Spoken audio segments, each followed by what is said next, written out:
Hey everyone, for those of you who don't know me, my name is Alex Epstein. I'm an energy expert and philosopher. I'm the author of The Moral Case for Fossil Fuels, which you can see behind me, and I have a new book coming out called Fossil Future: Why Global Human Flourishing Requires More Oil, Coal, and Natural Gas, Not Less. And I'm recording something. It's Monday evening. When I woke up Monday morning, I absolutely did not expect to be recording this.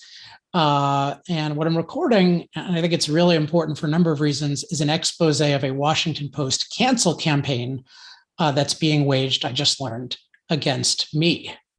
So my goal is to expose something really bad, which is, beyond despicable attempt by the Washington Post to smear me and my work as racist, of all things. And I'm hoping that something good comes out of this. I'll apologize. I'm sure there are going to be non-smooth moments and typos and stuff like that. I just sort of put this together because I was told that, on Wednesday, this Washington Post climate reporter, Maxine Joselow, sorry if I got her name wrong, pronunciation wrong, is going to try to cancel me in my forthcoming book, Fossil Future, by publishing this just slanderous hit piece, which you'll see the preview of as we go on. And the goal is to portray me as racist. So this is what I got this morning from my publicist. So they're running an article Wednesday morning by Maxine Joselow, and it portrays me as racist. And then it portrays my ideas about fossil fuels as compromised by my alleged racism. So that's the thing. They don't have to engage Fossil Future or my ideas. They just have to say that I'm racist, and then my ideas are compromised by racism. And so what I found out is they're going to quote certain people describing my writing as racist, past writing. We'll see how far in the past in a second. But Lerone Martin, so he's from Stanford University, sounds very prestigious. And then also what we have, sorry, this is rendered weird. And then somebody else is saying my past writing clearly exhibits a racial bias toward great white male figures. And this is Tommy Shelby of Harvard University. So, in today's day and age, this is a very, very damning thing to say. And then the idea is, well, if he's a racist or has these racist ideas, that's really compromising his work. And so this is the quote. This is from the author, Maxine, says, other experts told the Post that this piece raises questions about Epstein's reliance on the theme of energy poverty and the idea that burning more fossil fuels will help lift people out of poverty in developing nations in Africa and around the world. So one of the big focuses of Moral Case for Fossil Fuels, and maybe even more Fossil Future, is it talks about global human flourishing. And one of the themes is that for everyone to have the opportunity to live to their highest potential, they need low-cost, reliable energy. And for this foreseeable future, that mostly means fossil fuels. But the idea is, well, if I'm a racist, then I don't really care about those people at all. I'm just, I have some other bad motive. It's not being made clear, at least in the preview I got. So why am I exposing this smear campaign? And it might take an hour. I don't know how long it's going to take. I want to do as quickly as possible, but be very, very thorough because I think this is a really terrible thing. And so I have three goals here. So one is I want to preemptively refute the despicable distortions. This is calling me racist, which is just unbelievably false. This is trying to destroy my life, trying to destroy my work, by extension, my family. Like, I'm doing whatever I can to refute this kind of thing. Two is I want to create broader awareness about how bad modern journalism, particularly so-called climate journalism, can be. Ethically and intellectually. I say so-called climate journalism, by the way, is climate doesn't lend itself to journalism because it's really long-term trends. So you get people who kind of want to be activists. And anyway, that's a subject for another day, but this will at least show you one instance of it where it is horrific. And then the third thing, if I can pull this up, is I'm going to call for corrective action. And it may sound extreme now, but I think it is totally warranted by the situation. So one is, I think when you see the depth of the corruption involved here, this reporter has to resign. Maybe she can change her ways and act ethically in the future and be hired somewhere else, but no reputable publication can let somebody do what she is doing to me or to anyone. I think I want a public apology from the Washington Post. They're trying to destroy my life using total fallacies. They should absolutely apologize. And they should publicly commit, this will help everyone, to root out these smear campaigns / cancel campaigns against their political opponents. So that's what I'm going to call for, and I'm going to ask you to join me. So let's go into the meat of this. So here I'm going to give you the overall thing of how this works, and then I'm going to go into each detail. But this is overall how the Washington Post is trying to discredit my energy arguments and me, even though I'm a lifelong individualist, and how they do it as me being racist. And there's a specific method they use. It has a bunch of steps, and they probably use similar things on other people. But this is how it applies to me. So one is they refuse to engage my arguments, and I'll go into depth on this. Two is they then try to find the most smearable things. So instead of actually dealing with my arguments, they want to smear me, and then they try to find the most smearable things I've ever written. And in this case, they're going to writings from when I was 18 and 19. So as a freshman and sophomore at Duke University, I'm now 41 years old. So this is a long time ago. But it gets much worse than that. Sorry for these technical glitches. See.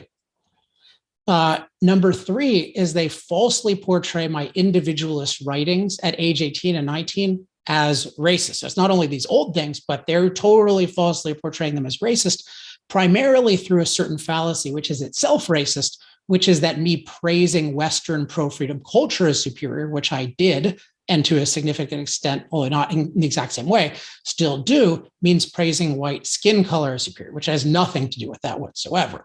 But they want to portray that as racist. So, and then they use their false portrayal of racism to attack the motives behind my energy arguments. That's, so they're trying to discredit me on energy. And then on top of that, they try to discredit my extensive energy expertise by citing a complete non-expert with an enormous axe to grind. So let's go into all of this.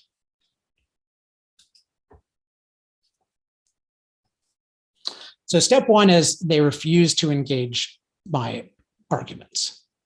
And I have to give as background here, I think this will be helpful context, which is that there's a group I call the fossil fuel eliminators. And I think that's a good way of describing a large movement in our society, which is people who say we should rapidly eliminate fossil fuels. So this is people who say, we should be net zero by 2050 around the globe.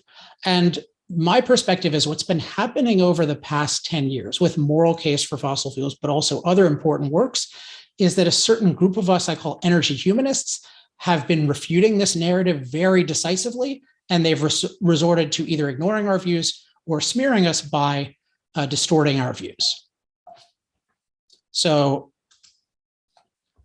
for years, the discussion about fossil fuels was dominated by this false idea that if you are a climate change believer, then you must be a fossil fuel eliminator. So if you think that human beings impact climate and it has any negatives at all, then you must be against fossil fuels. And this really never made any sense, but it went kind of unchallenged for a while because everyone was afraid of being called a climate change denier.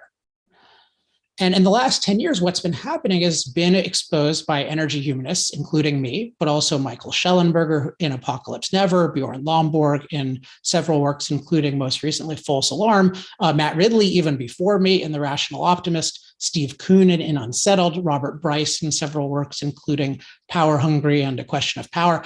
And, we have a lot of differences among us, but the thing that unites us, I think, is that we say you need to look at the negatives of man-made climate change with precision and in their full context. So it means precision, like you can't overstate or understate, and then in their full context, and that includes the massive benefits of fossil fuels.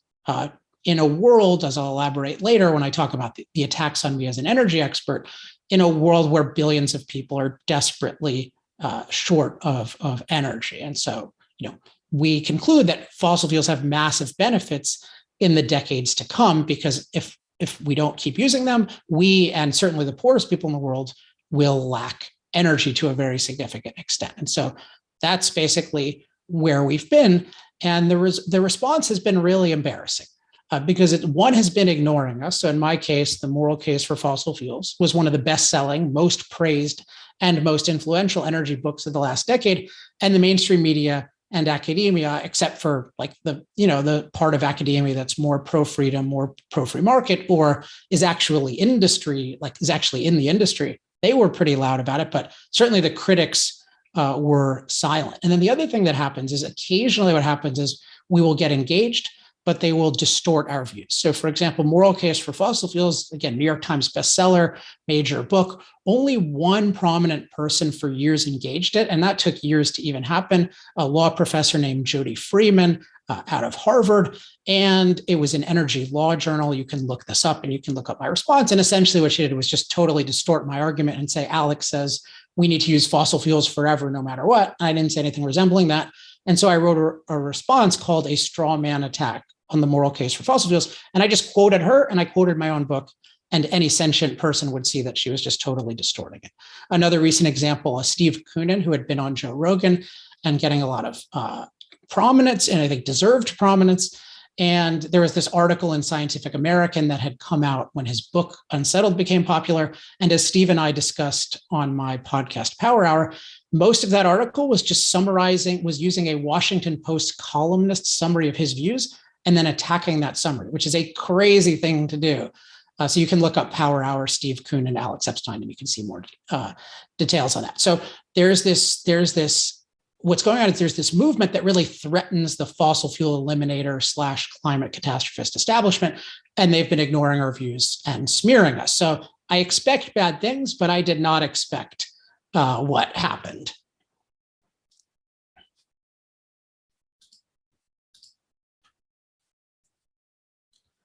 So I know that racist is the fastest and easiest way to smear someone, but my book and my writings and everything I've done since I've been writing is so clearly individualistic, I didn't think they'd try, but particularly with what I write now, like Fossil Future is super individualistic and it routinely condemns and ridicules racism as an absurd perspective. And the way this reporter, Maxine Joselow, or one of the ways in which she's interacted with us is my publicist sent her a copy of Fossil Future so she could read it and see my actual current views on these issues. So unfortunately, it's not what happened. So, but just one other aspect is that Fossil Future in particular, what it attacks is, or one of the ideas it attacks is the racist idea that freedom, along with other cultural virtues, only applies to certain skin colors. And my idea is that is not at all true. Freedom is colorless. The people who first sort of discovered it and figured out a government, that's irrelevant. It's not inherently connected with any skin color or so-called race. I don't like using the term race much because I think it is even misleading itself in terms of how many commonalities there are among people with certain types of skin. So I try to say skin color more than race. Okay, so next, what Fossil Future actually says about this. So, I talk at the beginning of how disturbed I am about and how disturbed I've been about the historical popularity of racism, including among experts. And this has been a big motivation for me, knowing that in the past, not just majorities of people, but even leading experts, or what I call designated experts, have had racist views, and also pro-slavery views, which are related, eugenic views, which are related. Like, this is really disturbing. And it's in part because racism is so evil. So why is it so common throughout history? That's obviously something that's bothered me. The next thing is exposing how racist movements invoke pseudoscience. So I talk about how they use pseudoscientific assumptions to promote racism. Again, this is not somebody who is pro-racism. I also attack what I alluded to earlier, which is the racist idea that freedom, along with other cultural virtues, only applies to certain skin colors. And I talk here about, as a believer in the universal value of freedoms, that's independent of skin color, as the political requirement of human thought, human productivity, and human flourishing, I find the view that freedom is only appropriate for some people particularly offensive. And in my experience, talking to people from poor parts of the world, they find the idea that freedom and progress are not for them offensive as well. So again, very clearly individualist, anti-racism. And then in the last chapter of the book, where I'm talking about communication, one of the models I cite in terms of changing people's minds on fossil fuels is Martin Luther King, which I talk about admiringly in terms of arguing to 100, in particular for putting forward this ideal of judging individuals by their character instead of by their skin color. So it did not occur to me anyone would try to go after me as racist. I thought they would try like climate change denier, which that's also pretty clearly true, not in the book, but at least would seem plausible. And so what did they do? Well, they didn't find anything in my book that they thought they could call racist. So instead of acknowledging, okay, he's obviously an individualist, he obviously condemns racism, let's go after him for something else, or maybe let's consider that he might be right about something, they just chose to ignore my book in this respect and in all other respects. So we sent them a book, but everything they're writing, as you'll see, reads as if that was never done. And so I couldn't imagine how they could portray it as racist. And Maxine Joselow couldn't, apparently. So instead of engaging with my book's extremely powerful arguments on this issue and any other issue, so racism, fossil fuels, everything else, she resorted to the second step. So it's ignoring my arguments. And then step two is they try to find the most smearable things I've ever written. So they used a lot of resources, or there's a particular organization, I forget its name, but it'll come up, I think, when we look at the more full version of the email later, or the full version of the email later. So they've used a lot of resources to find everything I've ever written. And so the thing they have gone after that they, I guess, find the most smearable were articles of mine in the Duke Review, which is where I wrote, I was the associate publisher, then the publisher, and I was a major columnist there when I was 18 and 19 years old. So freshman and sophomore at Duke University. Now I am 41. Okay, so this already, I think, is just ridiculous. I mean, why is a climate reporter responding to a major new book about fossil fuels, including climate, by one of the world's most influential energy thinkers, by responding to something he wrote that has nothing to do with energy or climate in his late teens? So this is already, I think, very dubious. But then when we get into the details, it's horrific. So clearly what's happening is don't attack the argument, show something from their history that allegedly shows a bad motive behind their argument, so you don't have to address the argument. So this is intellectually disreputable. And it would be like, even if I had said something that was really bad in the past, this is not a way to engage with people. I would never engage with someone this way. I would actually engage their arguments. But that's not what they wanted to do. So you have this quote I read earlier about the other experts telling the Post that this piece raises questions about my reliance on energy poverty. So clearly I don't, or maybe at least they want to plant, maybe I don't believe it. I just have these racist ideas that motivate it. And, again, this is bad on its own, but it's much, much worse because my writings are not racist at all. We're not racist. And this is one of the most contemptible things you can say about somebody and most damaging. So this is where I'm going to spend the most time, is falsely portraying my individualist writings at age 18 and 19 as racist. So let me just start by saying, like everyone who learns it all over time, I do not agree with everything or even many things my 18 or 19-year-old self said. So I have issues with the style of it, the emphasis of it, the content of it, and some of those I'll bring up for sure. But the portrayal of them as racist and me as at a younger age or any age as racist is absolutely false and despicable, I think, as we'll see. So there are basically two totally fallacious methods, and these apply to they can be used against a lot of people. So this is a universal thing, but here they're applied to me. And so the method one that's fallacious is portraying statements of Western civilization superiority as racist. And so this falsely equates culture and skin color, which I'll go into. And then number two is portraying criticisms of Black icons as racist. So if you criticize someone who's like really well known and has a lot of positive qualities, then it must be your criticism is race-based rather than individual-based. So these are the two fallacies that we're going to see at work. So let's talk about method A, portraying statements of Western civilization superiority as racist. So here, this is now, we're going into the email, and I'm deliberately not showing you the whole email until the end or until later, because I want to actually tell you the truth, and then you can see how it's a distortion of the truth. Whereas if you read it just on its own, then it's it can seem plausible. And that's part of what I'm trying to prevent from happening. So you'll see the whole argument, but you'll see it once you actually know the truth. So what it says is, this is a big part of it. In a March 1999 piece, so I'm 18 at the time, in the Duke Review, Epstein also wrote that students should be required to take courses on Western civilization. Without mentioning race or ethnicity, he claimed that Western culture was superior to other non-white cultures. And then I'll get to this next part in a minute, which is a part I would not say the same way at all now. But here's the core of it, is that this attack is falsely equating culture and skin color. Notice she observes, I didn't mention race. Why didn't I mention race or ethnicity? That wasn't just an accident. It's because race is not the same as culture. Culture is about ideas. That is not affected by your skin color, regardless of where the idea came up. So I can agree with Thomas Sowell, let's say, a Black guy who influenced me a lot, and it does not matter what his skin color is. I am capable of agreeing with one of his ideas, or vice versa. Maybe someday he'll agree with one of my ideas if he reads Fossil Future. But it's just totally independent. Race and ideas are not the same thing, and culture is all about ideas. This is a crucial thing.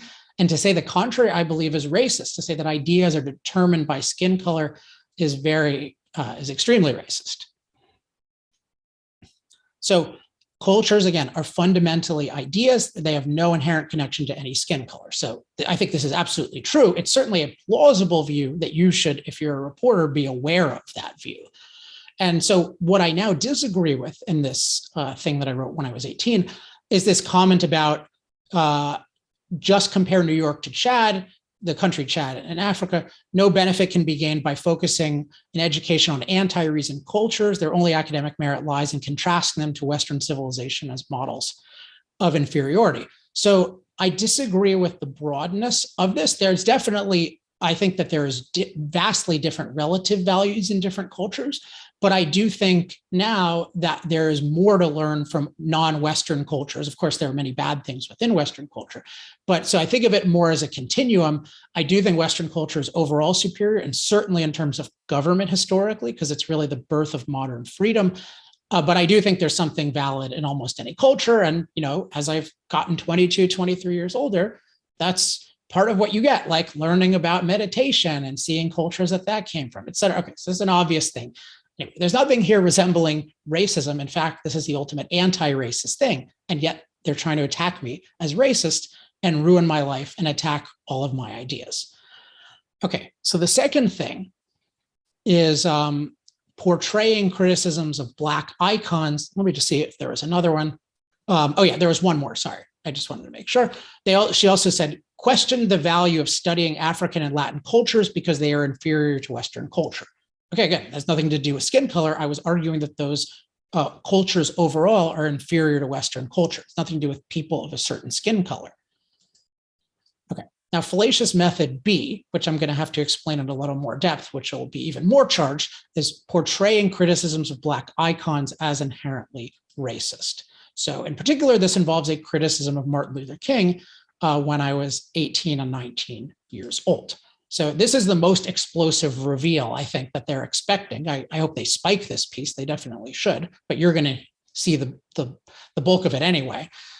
So it's in college, and this is a quote from the email, I criticized the Reverend Martin Luther King Jr. So of course that's racist and we should have nothing to do with this guy and ignore everything he says on energy. So let's start with the truth. And then I'll show how this is totally distorted to portray me as racist. So in 1999, when I was 18, I wrote an article arguing, and this, you have to pay attention specifically, against Duke University, which did not celebrate the birthdays of Lincoln, who freed the slaves, by the way, Washington, Jefferson, or Columbus.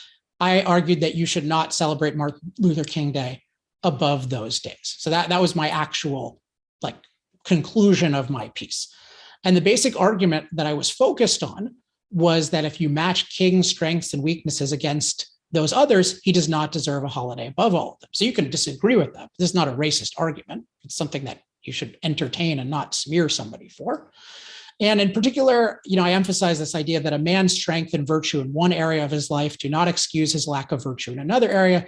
This is certainly a valid claim, but liberals and their organizations must apply it equally to all persons, not just those with opposing political views and white skin. So my issue was, we always hear about the defects of these people, and we should be aware if Martin Luther King had any defects.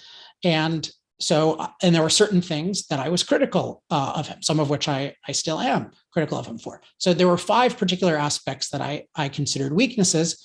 And I considered it unfair not to discuss when you're discussing the weaknesses of others. And in fact, I consider that racist not to do, that you're saying, well, this is too sensitive. I can't discuss the person's weaknesses, but I can discuss these white people's weaknesses. Like, we should look at the full context for everything. So one was affiliating with the global communist movement, which I talked about in the article. And for me, this is the greatest destroyer of human life in history. And King had some really close affiliations, and that was bad. I was very critical of that. Supporting racial preferences policies that proved to be destructive. I believe that racial preferences policies have been enormously destructive in general, and particularly to Black individuals. So you can disagree with that. It's not a racist view. Supporting wealth redistribution programs that proved to be destructive. Again, you can disagree with that. That's not a racist view at all. Plagiarizing his dissertation, which in my understanding of the time was well documented. I still haven't heard anything to the contrary. And then committing significant infidelity in his personal life. This is the one I would focus on by far the least now. I don't even talk about these issues now because it's not my focus. But anyway, these were 5 things. And again, has nothing to do with racism at all. So,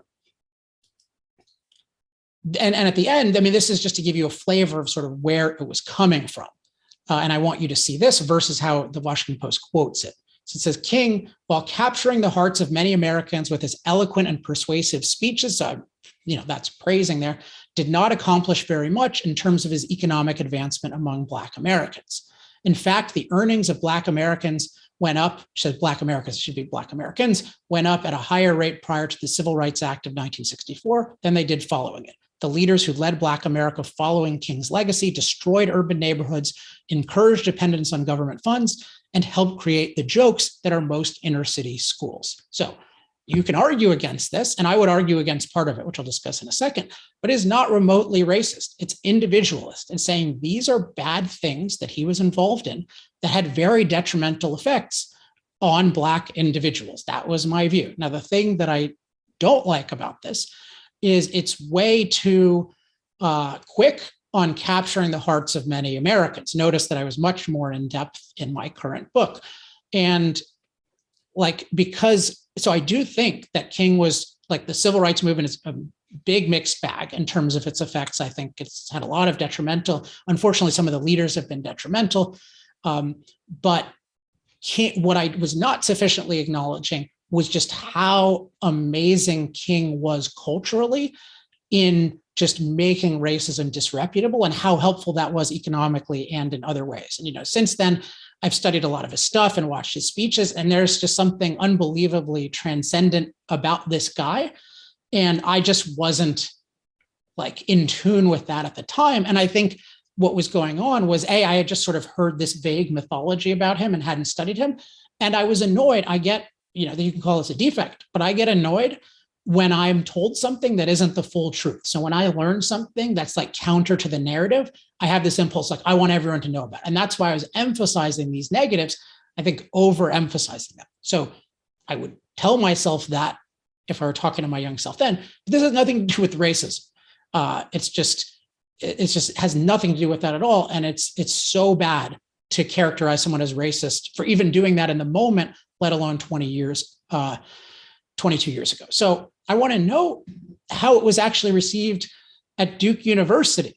And what was interesting compared to now is that instead of attacking me as racist, other students engaged my arguments, including certain students from the Black Student Alliance, other Black students who weren't associated with that, white students, different people attacked me.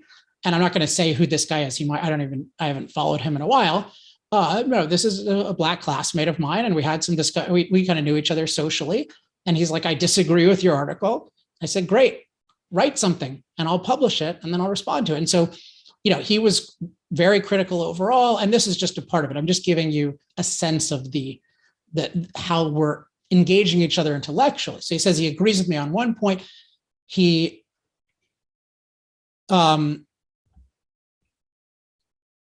I might be misquoting this. But what he's saying is, so I was typing this out from the Duke Review, so I may get this a little wrong, but the key is he was finding the plagiarism.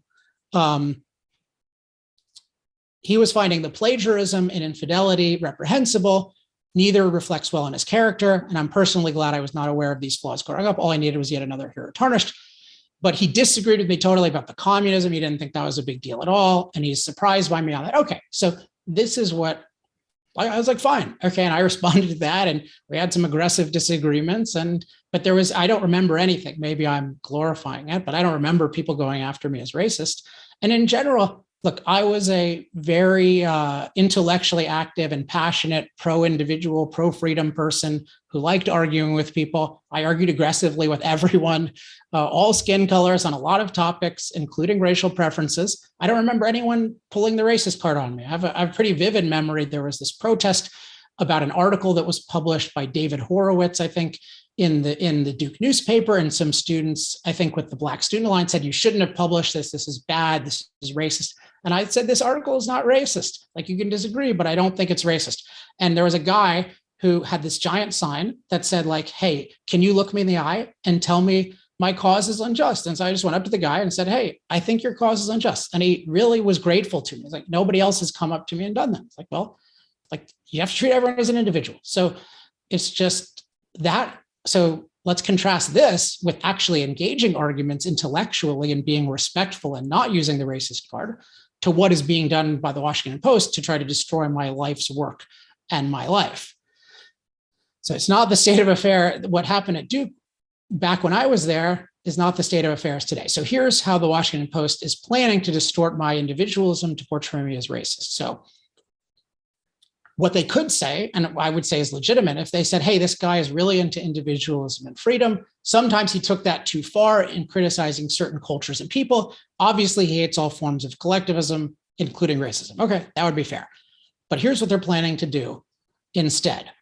So I'm going to emphasize certain aspects. The watchdog group, so-called, is called Documented. So I'm reaching out again because I obtained materials from the watchdog group Documented that show Alex Epstein wrote pieces in college that attacked the Reverend Martin Luther King Jr. and demeaned non-white, non-Western civilization. So note, like, attacked is treated as racist, we'll see in a second, and then demeaned non-white, so he's calling Western civilization white, which I reject. And my views in writing make it clear that I don't believe that. I'm planning to publish a story about those materials. This person was sent my book, and it's a climate reporter, and they want to publish about those materials from the Duke Review on Wednesday, March 30th. So I got this Monday and kind of Monday morning Pacific time. So I basically have a day to respond to this kind of thing. But then I see this and it's like, there's no way I can respond to this and get any traction, which is why I'm responding publicly. So detailed list of allegations and information that will be contained in the piece. Okay, so some of this we've covered already, but this quote about did not accomplish very much in terms of economic advancement. Okay, but that had substance to it, that I was saying these certain policies were bad for Black individuals, and I gave some data. So, and then concluded that 3 white men, Abraham Lincoln, Thomas Jefferson, Christopher Columbus, were more deserving. Like, again, it has nothing to do with them being white. And then they get these prestigious people. So this guy, Lerone Martin, who's the director of this institute at Stanford University, and it says such attacks on King are racist. Now, it's not clear. Is he saying that? What was he shown? I have no idea. It could be he was just given these snippets. Maybe he read through 2 old Duke Review articles of mine. I tend to doubt it. And then Tommy Shelby, professor of African American Studies. And then he says he agreed. We don't even know what the first guy really said, but it clearly exhibits a racial bias toward great white male figures. Like, that is a hell of a thing to say about somebody, that I have a bias toward great white male figures. It is just totally absurd. Just as a funny parenthetical, my assistant was looking at this. I mean, it's not funny. It's really sad, but he's like, does anyone know, like, if anyone reads anything about you, like 2 of your heroes are Ayn Rand and Thomas Sowell. It's like white woman, Black man. Those are, I think it's still in Wikipedia, like those would be the 2 people associated. It's just such an insane thing to say about somebody, that they have a bias toward great white men, that they're racist. And then, this other thing of Western culture was superior to other non-white cultures. So it's constantly equating culture with skin color / race, which is what I don't do. So they're trying to attack me as racist based on individualist statements. And again, this is a career ruining thing when it happens to people. And I'm very fortunate. I'm essentially non-cancelable, but it's still really bad if anyone thinks of you as a racist at all, justifiably. So here's the summary of the smearing of me as racist and any individualist is, so they're using these fallacies of portraying statements of Western civilization superiority as racist, then portraying criticism of Black icons as inherently racist. And so then they're making my 18 to 19-year-old self racist. And then the next thing is, now you don't have to engage my arguments, an argument that refutes your worldview analysis of politics, because I'm allegedly a racist. So this is going to be a quick one. They use their false portrayal of racism to attack the motives for my energy arguments.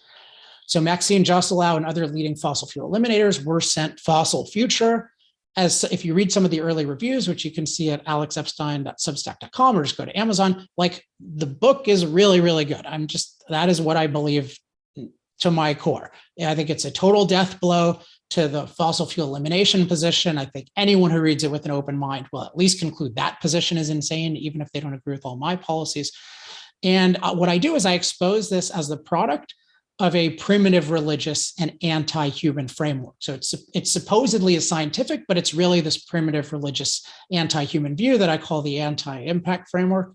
And the basic idea is it believes that human impact is intrinsically immoral, like it's just wrong for us to impact nature, and inevitably self-destructive. And it's based on this dogma that the earth is a delicate nurturer, and that any impact we have is gonna make us, like, it's gonna make earth into a hell.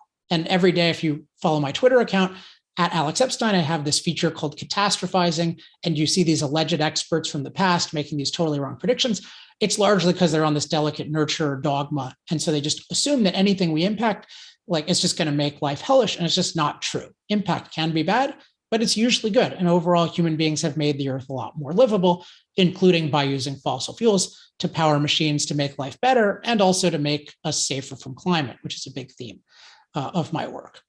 So let me just see if I missed anything. Yeah. And so, my view is if they can't deal with the moral case for fossil fuels, which they ignored and occasionally smeared, fossil future is just a mortal threat, because it's a totally different level. Its argument is so clear, so comprehensive, and its expose of the fossil fuel eliminators is so damning, like they have no idea where to begin. And you can see this, I think, if you watch the debates that I do, but that doesn't even do justice, because it's like this book is 450 pages, 420 pages. It just covers everything, but they don't have to do anything with it. So you get a book like Fossil Future challenges your whole worldview. It has these very powerful arguments, primary sources everywhere. But if you can just smear it as racist, then your racket can continue. You don't have to question your position. You don't have to question your actions. You can just say that this is an argument from bad racist motives. Oh man. And so I really want to stress why I find this so despicable and offensive, and just try to put yourself in my shoes, because this could happen to you, or it could happen to even if you don't like my stuff, it could happen to your favorite thinker easily, like so easily right now. So just my honest perspective is I've spent my whole adult life fighting for individualism and freedom. It's just been a theme of my work since I was a teenager, when I aspired to write professionally. The last 15 years in particular have been fighting a lot for the freedom of billions of unempowered people to use fossil fuel energy, which I 100% believe is their best option and really only option if they're going to have a modern life anytime soon. And in particular, I spent 3 years working on this book, like working myself beyond what I thought was possible to think through every aspect of this issue, to try to be accurate, to think about how to communicate it to people, even who expect to disagree. And one of the big motivations throughout is I have many fans and many allies from the unempowered parts of the world, India, Africa, South America, all over the place. And, I'm really inspired by the people who are fighting the same battle there, and the many people who are not like public advocates there, but who are just sending me supportive messages all the time. It means a lot. And yet, instead of engaging with my arguments and this thing I really, really believe, the Washington Post chooses to write a hit piece on me to discredit my arguments with the absolute lie that I'm a racist.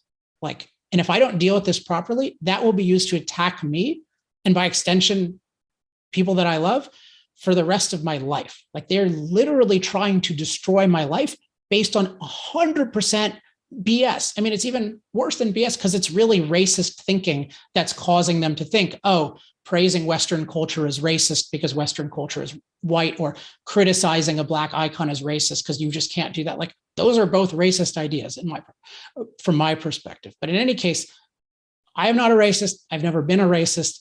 And you are just being a total scumbag if you use this kind of tactic to call me a racist and attack my work.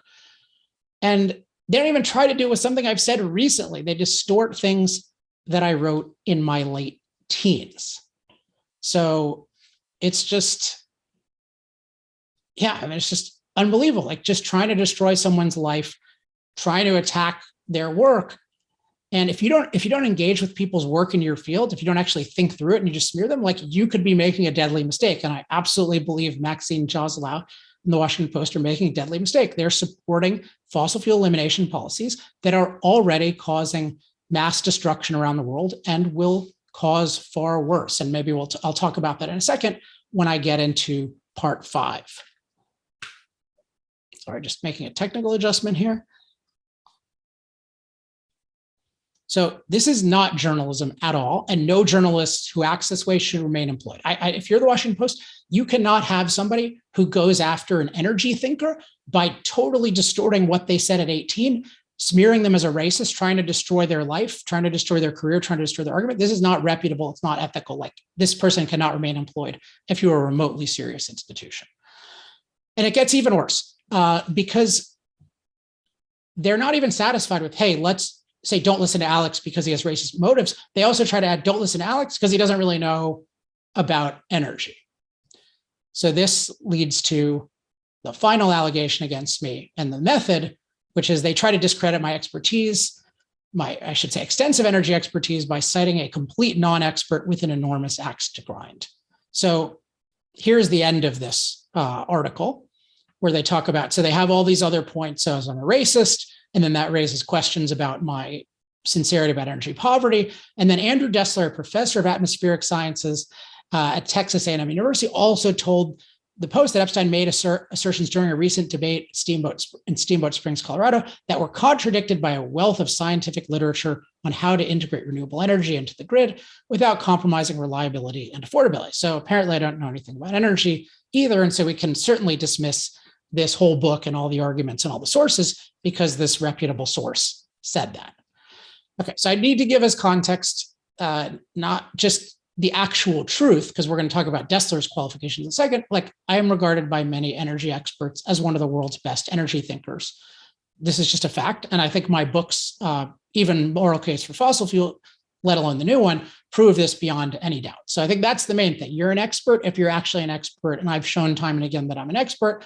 And that's why all these people say these really nice things about me, including Robert Bradley Jr., one of the world's leading historians of energy and an economist of energy, who says, history might well record Alex Epstein as the first philosopher of energy. We have Mark Mills, Michael Schellenberger, like tons of other people. Listen to my podcast, Power Hour. Like, this is just an obvious thing that I'm an expert on energy. So I don't want to belabor the point, but if you're not familiar with me, I just want to make that point because we're going to go into someone who is not remotely an expert in energy, who is being treated as somebody who alone can discredit me. So before we get into Dessler, let's just specify what are 2 obvious criteria for credibility to criticize me on energy. I would say 1 is you have to have recognized expertise. And then 2 is you have to have a lack of an obvious axe to grind. So it's like you're some jealous relative or something like that, like that's a bad person. So Dessler is the least credible attacker of me, given 2 things. 1, he's a total non-expert on energy. He is a climate scientist and he's a political activist. He's not an expert on energy at all. And he has just been pitted against me in 2 public debates and been widely ridiculed as the loser. This is just a fact. Doesn't mean the fact that he's widely ridiculed means that he's the loser in an absolute sense, but this is what has actually happened. So we were on the Michaela Peterson podcast. We weren't directly debating, but she asked us all the same questions. These are just the top comments, which I'm showing for each one. And none of the top comments on either of these debates says anything positive about Dessler. Many things say things like the academic/scientist speaks like an activist, and the philosopher/non-scientist speaks like a rationalist scientist. this guy being a doctor is a good representation of our actual education systems. There's all kinds of comments like that. And then the Steamboat Institute debate where we did go head to head, all kinds of criticisms of him on energy, finding his claim like billions of people dying from air pollution bizarre, understandably. I doubt other experts are jumping in line to get a portion of Alex's firepower. Shockingly puerile. So this is not a proof that Dessler did badly. I think the debate itself is a proof of that, and both of them are a proof of that. So I recommend watching them. But it certainly shows this guy has an axe to grind if he's being publicly ridiculed for doing really badly in a debate. So why would you get this person, particularly because he's not an expert on energy at all, and has no reputation that. So I'm going to do an in-depth follow-up to Dessler, both his Rogan appearance and his debate with me at some point soon. I'm not going to go into that now because it's mostly another subject, but I just want to give people uninitiated, and I highly recommend you watch the debate, just the high points that indicate how crazy it is even more to have him as a source challenging me on energy. So here's how I see the debate as proceeding. One thing is I totally refuted the idea of climate catastrophe. I pointed that we're safer than ever from climate. We can master future climate danger. Dessler challenged a little bit on that might cost a lot in the future. But he made no case whatsoever for climate catastrophe, which is the only way to justify really rapidly eliminating fossil fuel use. And so these are my big points. The world desperately needs more energy. One fact supporting this is 3 billion people still use less electricity than a typical American refrigerator. 2 is fossil fuels are and will continue to be uniquely cost effective. So they provide 80% of the world's energy today, and they are still growing, especially in the parts of the world that care most about low cost, reliable energy, such as China, the world's leading user of energy, which has 200 new coal plants just in the pipeline. So there's so much evidence that there is something special about fossil fuels. They're not easy to replace at all. That's why they're growing. That's why the people who care most about cheap energy are using more and more of them.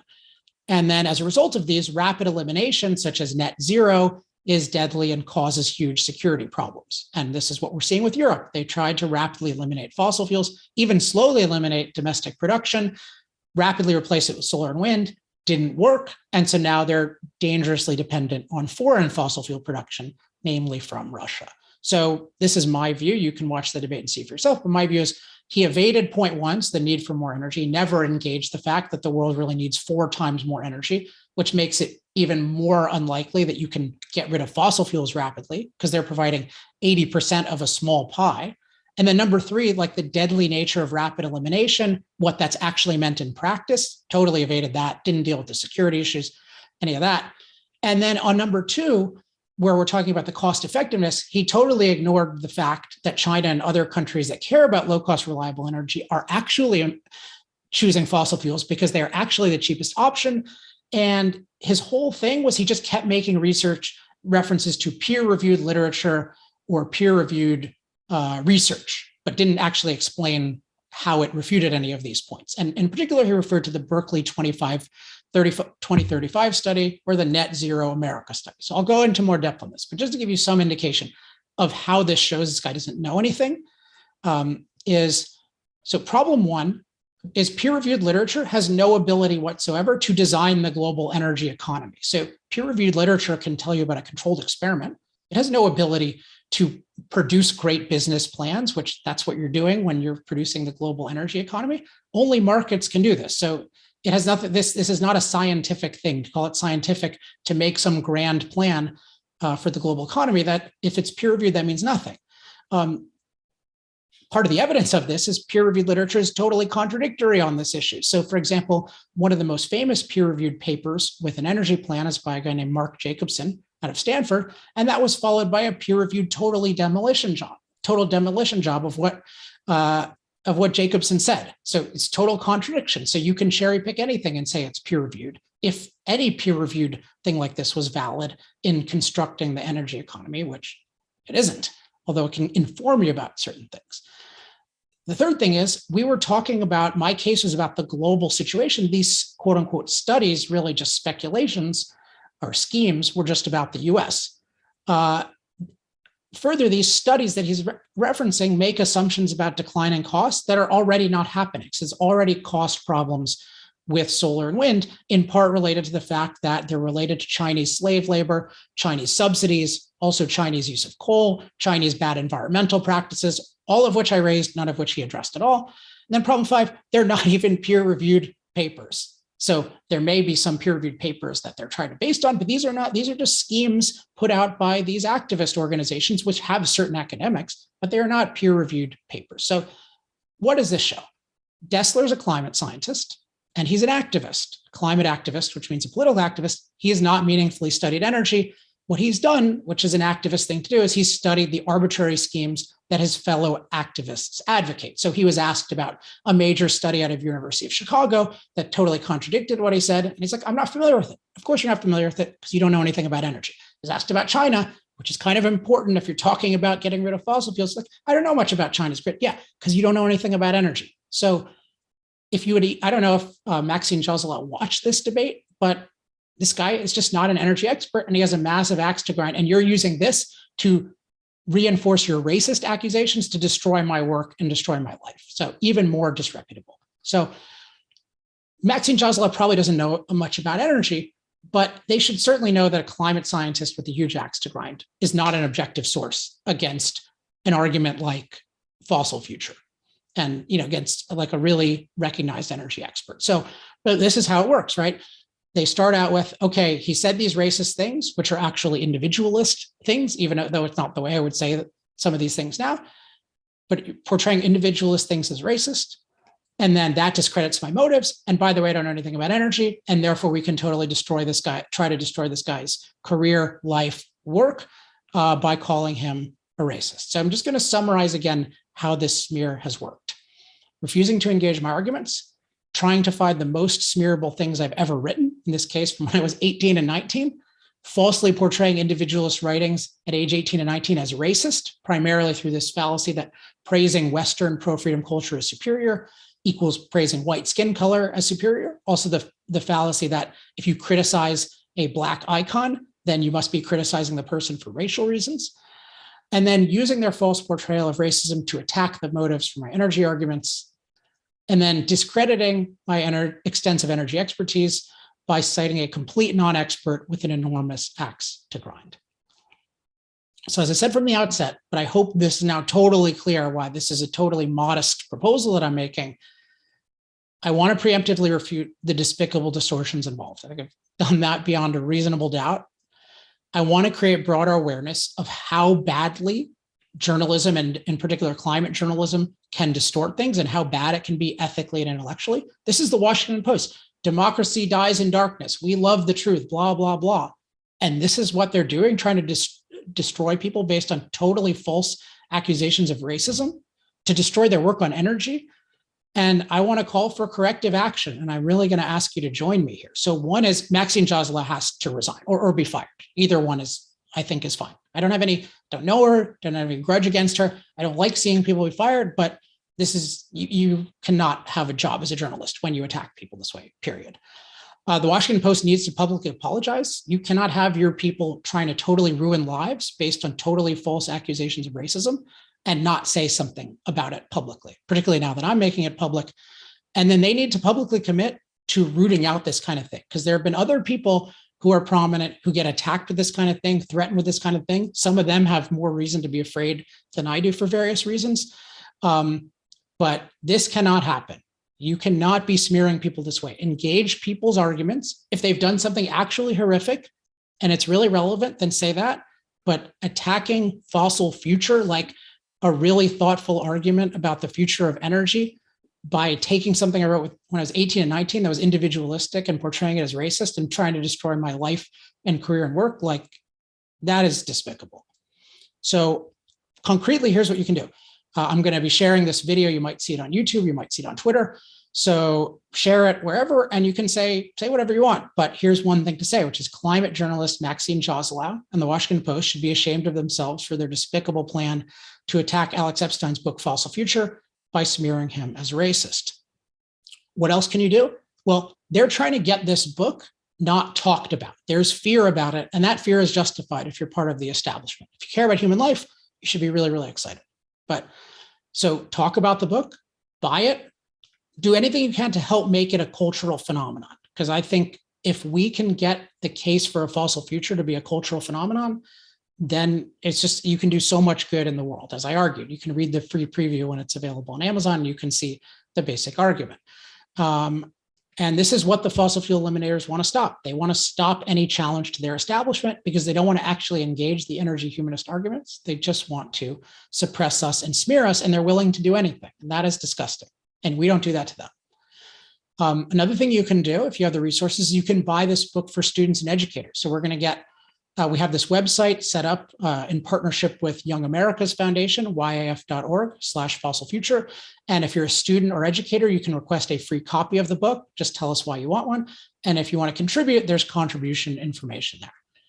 And then finally, if you're in the media or you're otherwise any kind of influencer who actually wants to be exposed to my arguments for a fossil future, just DM me for an advanced copy. I'm at Alex Epstein. So thanks if you sat through with me this long. Again, it is truly despicable what today's media are capable of. If it can happen to me, it can happen to anyone. I wanted to do this to clear my name, to make you aware of this, and in particular, to stop this particular disgusting thing that's happening with the Washington Post. So they should definitely spike the article. They should never publish anything like this. The journalist needs to be fired. They need to apologize, and they need to commit publicly with a plan to never doing this to anyone again. Thanks for listening. I'm Alex Epstein, signing off.